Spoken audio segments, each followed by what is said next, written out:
Söyle niye gelmişsen, yan baksanla gül deneni. Söyle niye gelmişsen, ay benden küsüp giderim. Söyle niye gelmişsen.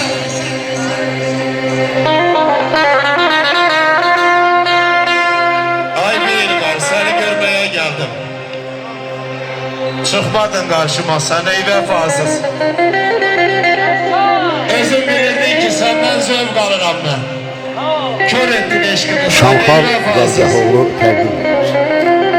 Kızılgül'de vefa olsaydı ya gel. Koymaz da bülbülü can versin yarsız. Senin de ezelden vefan bu imiş. Yok imiş ilgarın, aya itibarsız. Yok imiş ilgarın, aya itibarsız. Artık seni yok sanmışam. Bahar değil, karlı kışam. Hiç ben seni çağırmamışam. Söyle niye gelmişsen, ay benden küsüp giderim. Söyle niye gelmişsen, hiç ben seni çağırmamışam. Söyle niye gelmişsen.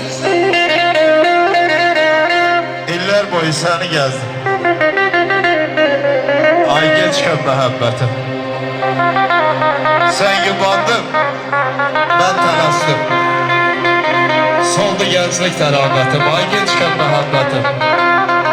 Sen bir yanda gezdin el aç. Bak, ben bir yanda sana mühtaç. İki dertte bir ihtiyaç. Evladıyıq biz həsrətin. Ay geçken Şampan muhabbetim. Dergahoğlu təqdim edir. Derdi çoksa, ana, bölen gelsin, Mecnun gelsin, Kerem gelsin, desin, nedir kabahatim? Ay koşkarım, ay geçken muhabbetim, ay geçken muhabbetim. Bir zaman benimle oturdun durdun, şirin sohbet edip badeler vurdun.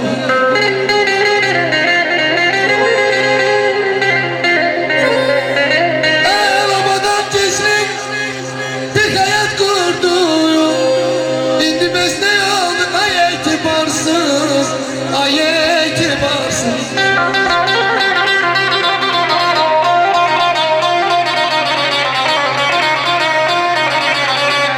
Artık sen yok sanmışam, bahar değil karlı kışan.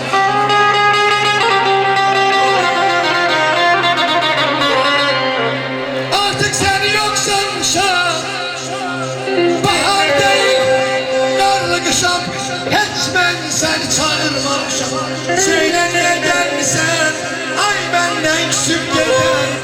Söyle niye gel, ezim aydın olmuşsun. Ay 90 aydın olsun. Bugün Erzamit Bey'in toy günüdür.